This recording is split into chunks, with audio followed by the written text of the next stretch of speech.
All right, guys, welcome back to another TrainingPeaks tutorial. Today, we're actually going to dive into annual training plans. This time of year, being January, we're going to have athletes that are going to be coming our way, looking for a structured approach to their season. And one of the things that we're going to dive in today, this is going to kind of be the long form thing. I'm going to take you through a little bit of decision making, what type of ATP to use. So let's go ahead, let's grab a cup of coffee and get things going. All right, so pardon my mic that'll be in view here. I'm gonna make sure that we have everything we need. So we're gonna go ahead and click ATP across the top here. Once the athlete that you're using has been selected, you'll pull over to the ATP and we'll click Get Started.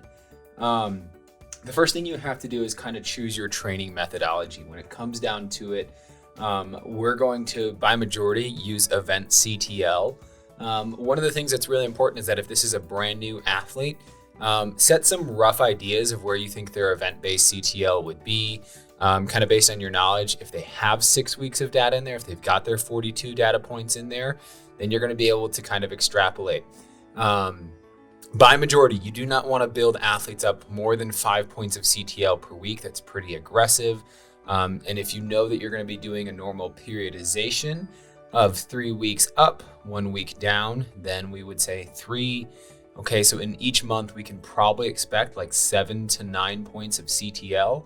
That would be 3 points of CTL per week, which is kind of in that moderate to kind of middle range there. So 9 points of CTL per week.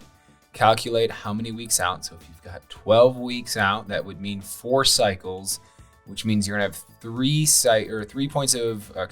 points of CTL per cycle that you're gonna be able to build. So 12 weeks would give us 27 points of CTL possible. Now remember, that's not always building. You're not building all the way until you get to the event. You have to taper down and taper out. So realistically, we could probably say 20 points of CTL to 22. You may be able to build a little bit more CTL later in the game, especially if it's a longer endurance event. But by majority, that's kind of how we're going to calculate this. For every 3 weeks that we're going to build, 3 points of CTL. Just kind of helps us there. Okay, so now that we've kind of talked about the training methodology, we're going to focus on the CTL. I'll touch briefly here. Weekly hours, great for those mountain athletes. If they're just going to go out for hours, if that's a person that likes that, if they're not a huge data person and they're using TrainingPeaks more as a training repository, that's a good way to coach those kind of people. Weekly TSS is also great for people who are multi-sport athletes, meaning they may do ski mountaineering, they may do trail running along with some weight training and things like that. And again, they may not want a specific CTL to hit before that. But most of the athletes are going to want a training style that is driven towards something with the CTL goal. And instead of just saying, hey, we're going to hit 12 hours of training this week. Not bad, not good. All of them have their place. So the next thing we're going to do is we're going to hop into the ATP area here. And whenever I choose current fitness, I always choose week. So then next thing we're going to talk about is the recovery cycle. Every 3 weeks, meaning 2 weeks up, 1 week down versus every 4 weeks. I can talk again about how an every 3 week is good for a master's athlete. It allows for a little bit more recovery, but it doesn't build up quite as steeply, meaning your run out to the event needs to be longer if you're going to try and build up the same way. That would mean that instead of every single month, you're still going to be able to get 9 in 4 weeks, but you're going to have another set of recovery kind of stimulus put in there. And so it kind of breaks up, instead of having 3, 6, 9, it's 3, 6, recover, then 9. And that can kind of slow things down and kind of just shift out how long that athlete has to train. Again, there are positives and negatives to that. So when it comes down to everything here, that is what's the same across the board. As we look at weekly hours, we can see that we're looking for a weekly average. We're going to look at weekly TSS, and you can see all of the different kind of TSS markers they're going to use here. But for event CTL, what we're gonna do here is we're really just gonna look at our fitness start here. So I'm gonna go ahead, I'm gonna pause the video, and I'm gonna add a couple events in here. So it's gonna be quiet, maybe a little bit of time lapse is gonna go on here while I add in about 4 or 5 more events. What I'll encourage you guys to do at this time frame is in the add event side of things, when you're working with an athlete, always ask them A, B, C events. I'll say this now before we get into it. A and B are weighted, which means that inside the ATP itself, it means that it's going to weight that. It's going to taper down to those events. For C events, there is no taper. They are basically freebie events. Consider that anytime you put a C event, it's a fun 5K. It's a fun event, but sometimes you still need to bring that training level down. Now, the other thing that's really important here is that after A and B events, there is also going to be added some time after that event for recovery, right? So if we have if we only ever choose A and B events, the ATP is going to assume that you want to recover after those events. So if this is an event that is just for fun, they don't need to really recover from it, they don't really need to taper down to it, that's where a C event really fits best. So I'm gonna go ahead and put some events here. I'll time lapse this. We'll see in a little bit.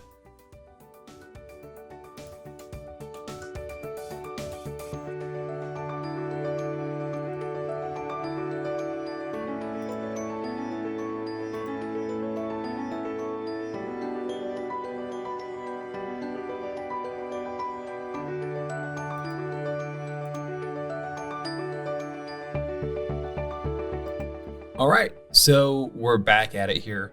I added in some events. Now, granted, some of these events are just intended to really be placeholders. These aren't real events. They have real names. But by majority, I chose A and B events. I did put one C event here as just kind of a random 15K to kind of show you guys how that fits. The other thing that I wanted to mention here is that events also require event types. And that's kind of looking at 0 to 1 hour. How heavy of a load, of a training stress load, is this going to put on your body? So you're also going to choose things like half marathon, those type things. You'll see that in the time lapse here. So we're going to click create ATP. It's going to sit and spin for a little bit, but not even enough time to grab a quick drink of coffee.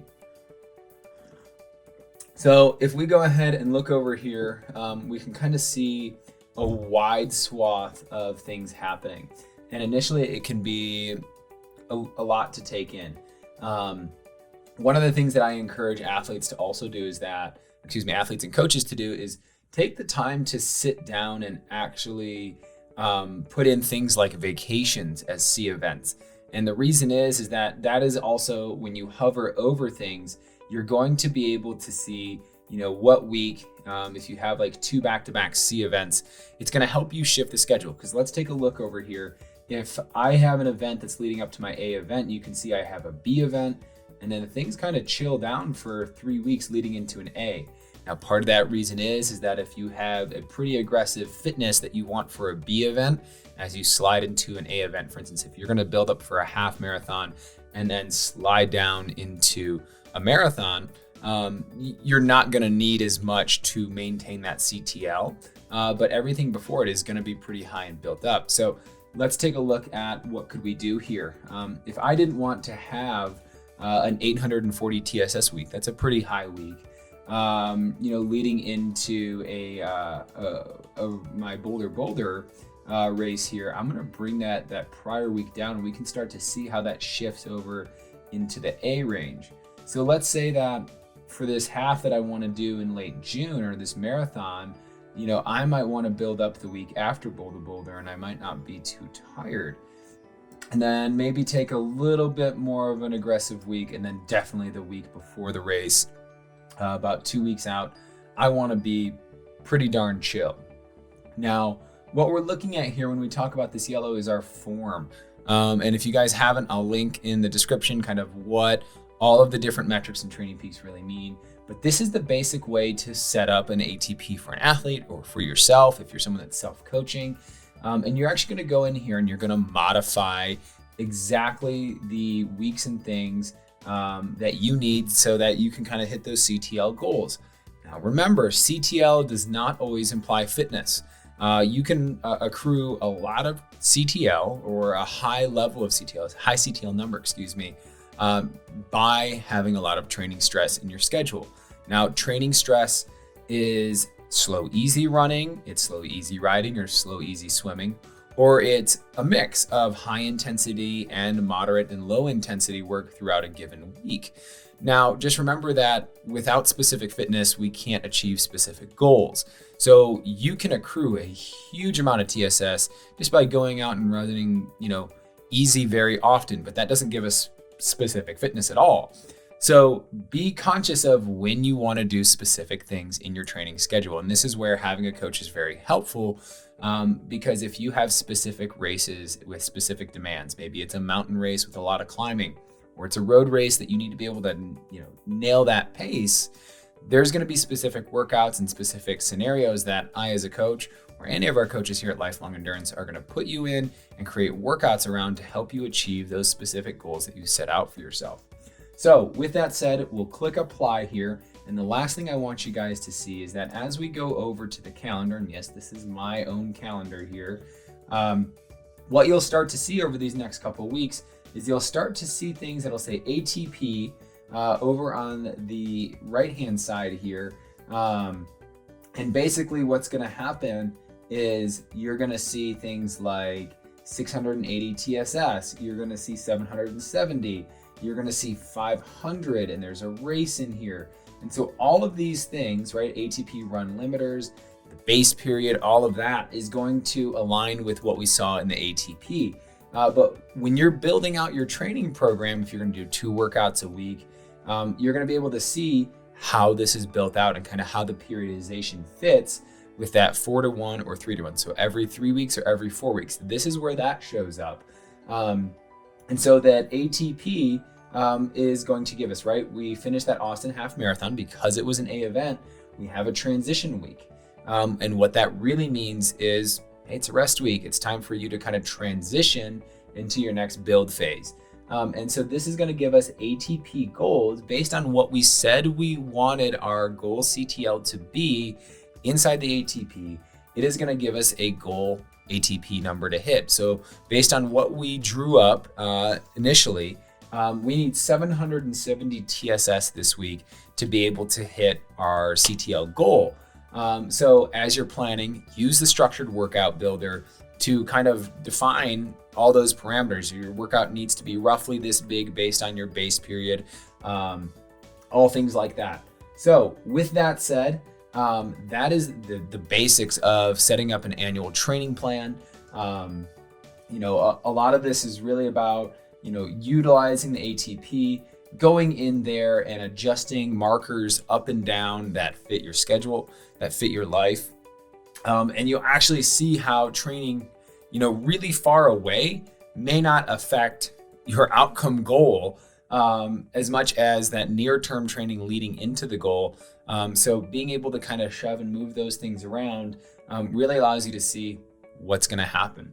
So with that said, I hope this was helpful. If you guys are looking for a coach, if this is some really interesting stuff and you want to know more about how to use TrainingPeaks, about how to analyze files and things, let me know in the comments about what you liked, what you enjoyed, and what you want to see more of. With that said, we'll see you guys later for another review.